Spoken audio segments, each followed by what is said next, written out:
The best Christmas present in the world. I spotted it in a junk shop in Bridport, a roll-top desk. The man said it was 18th century oak. I'd always wanted one, but they were far too expensive. This one was in a bad condition, the roll-top in several pieces. One leg clumsily mended, scorch marks all down one side. It was going for very little money. I thought I could restore it. I paid the man and brought it back to my workroom at the back of my garage. I began work on it on Christmas Eve. I removed the roll top completely and pulled out the drawers. The veneer had lifted almost everywhere. It looked like water damage to me. The last drawer was stuck fast. I tried all I could to ease it out gently. In the end, I used brute force. I struck it sharply with the side of my fist, and the drawer flew open to reveal a shallow space underneath. A secret drawer. There was something in there. I reached in and took out a small black tin box.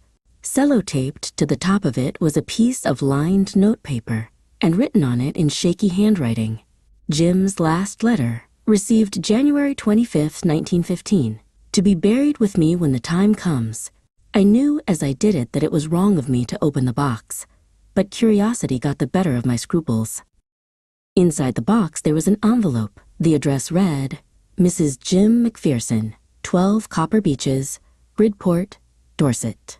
I took out the letter and unfolded it. It was written in pencil and dated December 26, 1914.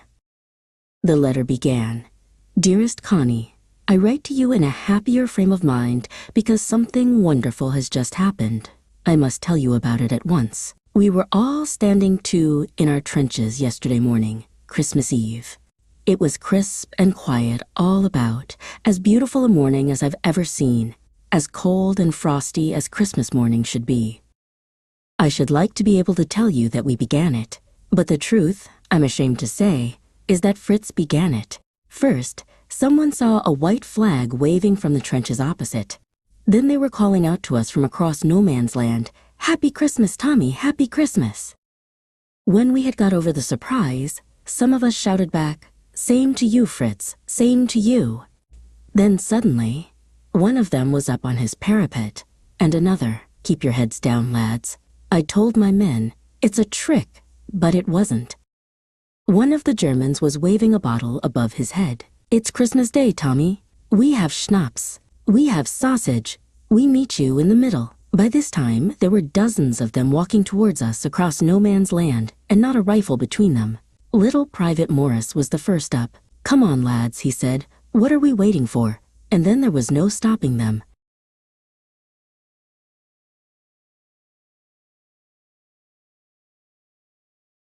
I was the officer. I should have stopped them there and then, I suppose. But the truth is that it never even occurred to me I should. All along their line and ours, I could see men walking towards each other, gray coats and khaki coats meeting in the middle. And I was one of them. I was part of this. Close at hand, I saw the German officer. He held out his hand. I am Hans Wolf, he said. I am from Dusseldorf. I play the cello in the orchestra. Happy Christmas.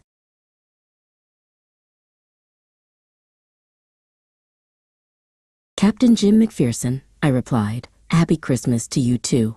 I'm a school teacher from Dorset, in the west of England. He smiled. Ah, Dorset, he said.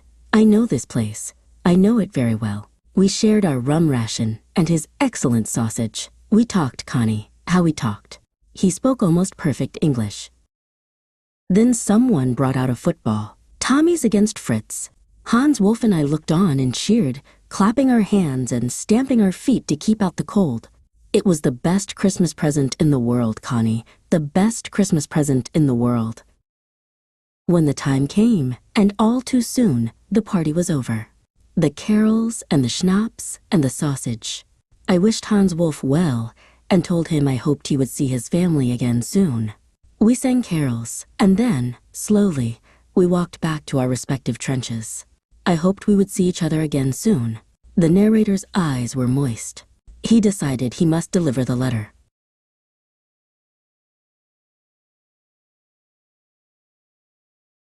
I drove to Bridport. I asked a boy walking his dog where Copper Beeches was.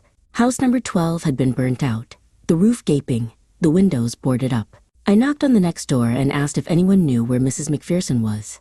"Oh, yes," said the old man in his slippers. "She's in a nursing home, Burlington House, on the Dorchester Road."